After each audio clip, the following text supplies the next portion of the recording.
So hello days, ఈ వీడియోలో మనం రియాక్ట్ జేఎస్ గురించి ఒక స్మాల్ ఇంట్రడక్షన్ చూద్దాం. లైక్ అసలు ఏం లేదు, మనకి మార్కెట్లో బాగా వినిపించే నేమ్లో జావా స్క్రిప్ట్ లైబ్రరీస్ లో రియాక్ట్ జేఎస్ టాప్ లో ఉంటుంది. అసలు రియాక్ట్ జేఎస్ ఏంటి, అసలు ఇది ఎందుకు వచ్చింది, దీన్ని యూజ్ చేయాల్సిన అవసరం ఏంటి? ఒక వెబ్సైట్ డెవలపర్ కింద, ఒక ఫ్రంట్ ఎండ్ డెవలపర్ కానీ అసలు రియాక్ట్ జేఎస్ అనేది ఇప్పుడు ఈ 2025 లో కావాల్సిన స్కిల్. నేర్చుకోవాలంటే ఏంటి, అసలు స్టెప్ బై స్టెప్ ఏంటి, అసలు ఫస్ట్ రియాక్ట్ అంటే ఏంటో చూద్దాం. సో రియాక్ట్ జేఎస్ అనేది జావా స్క్రిప్ట్ లైబ్రరీ. ఇది ఫేస్బుక్ వాళ్ళు 2011 లో వాళ్ళ ఇంటర్నల్ ఫేస్బుక్ యూఐని కొంచెం అప్డేట్ చేయడం కోసం, కొంచెం పర్ఫార్మెన్స్ ఆప్టిమైజ్ చేయడం కోసం అని చెప్పి ఏం చేశారంటే క్రియేట్ చేశారు. దాన్ని క్రియేట్ చేయడానికి there is a person Jordan అనే ఒక డెవలపర్ నీట్ గా రియాక్ట్ చేసి కనుక్కున్నారు. వాళ్ళు ఏం చేశారంటే they started to implement in there Facebook UI. తర్వాత ఏమైందంటే ఫేస్బుక్ నుంచి కంప్లీట్ వర్క్ అవుతున్న తర్వాత 2013 లో దీన్ని ఓపెన్ సోర్స్ చేశారు. అంటే ఎవరైనా కూడా రియాక్ట్ చేసి వాళ్ళ యొక్క ప్రాజెక్ట్స్ ని ఇంప్లిమెంట్ చేసుకునేలాగా వీళ్ళు ఓపెన్ గా మార్కెట్ లోకి రిలీజ్ చేశారు.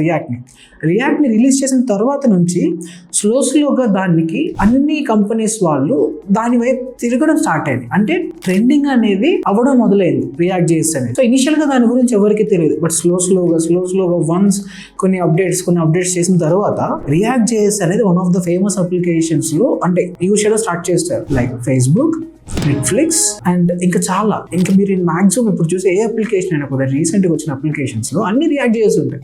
ఓకే, బాగానే ఉంది. అసలు ఈ రియాక్ట్ జేఎస్ ని అంత ఫేమస్ చేయడానికి రీజన్ ఏంటి? అంత రీజన్ ఏం లేదు, ఒక్క మేజర్ రీజన్, అది కూడా చాలా సింపుల్ రీజన్ వల్ల ఇది ఫేమస్ అయిపోయాను. ఆ ఒక్క రీజన్ ఏంటంటే రీయూజబిలిటీ.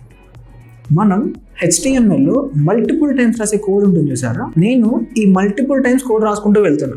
అదే జావా స్క్రిప్ట్ లో వచ్చేసరికి నాకు ఫంక్షన్స్ అని చెప్పి మెథడ్స్ అని చెప్పి ఏంటంటే ఒక ఫీచర్ ఉంది. ఇందులో ఏమవుతుంది, మనం మల్టిపుల్ టైమ్స్ రాసే కోడ్ ని సింగిల్ టైం ఒక ఫంక్షన్ లో ప్లేస్ చేయడమో లేకపోతే ఒక మెథడ్ లో ప్లేస్ చేయడం వల్ల ఏమవుతుందంటే ఎవ్రీ టైం ఈ సర్టెన్ కోడ్ నాకు కావాలన్న ప్రతిసారి ఆ కోడ్ ని తీసుకొచ్చి ఆ ఫంక్షన్లో పెట్టాం కదా, ఆ ఫంక్షన్ నేను కాల్ చేస్తాం. దీనివల్ల ఏమవుతుందంటే నేను 100 లైన్స్ ఉన్న 20 లైన్స్ ఉన్న లైన్స్ అని నేను రాయాల్సిన అవసరం లేదు రిపీటెడ్గా. So they got an idea. HTML లో ఈ ఫీచర్ లేదు, కానీ జావా స్క్రిప్ట్ లో ఉంది. The combine this two.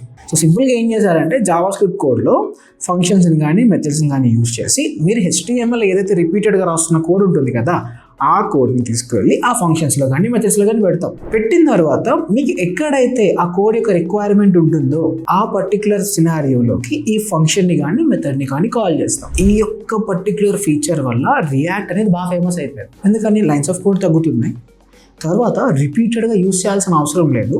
Third thing వచ్చేసరికి రియాక్ట్ ఈ 2 ఫీచర్స్ వల్ల ఫాస్ట్గా వర్క్ అవుతుంది, చాలా ఫాస్ట్ వర్క్ అవుతుంది. అంటే నార్మల్ వెబ్సైట్స్తో పోలిస్తే రియాక్ట్ జేఎస్ ఒక వెబ్సైట్స్ చాలా స్మూత్ ఇంటరాక్షన్స్ ఉంటాయి, చాలా ఫాస్ట్ డెవలప్మెంట్ ఉంటాయి. అంతేకాకుండా ఎక్స్టర్నల్ లైబ్రరీస్ నుంచి బాగా సపోర్ట్ దొరుకుతుంది. నాకు ఇప్పుడు యానిమేషన్స్ కావాలి, ఒక complex type of animations create చేయాలన్నా నాకు ఎక్స్టర్నల్ లైబ్రరీస్ ఉన్నాయి రియాక్ట్లో, జావా స్క్రిప్ట్లో లేవు, రియాక్ట్లో ఉన్నాయి.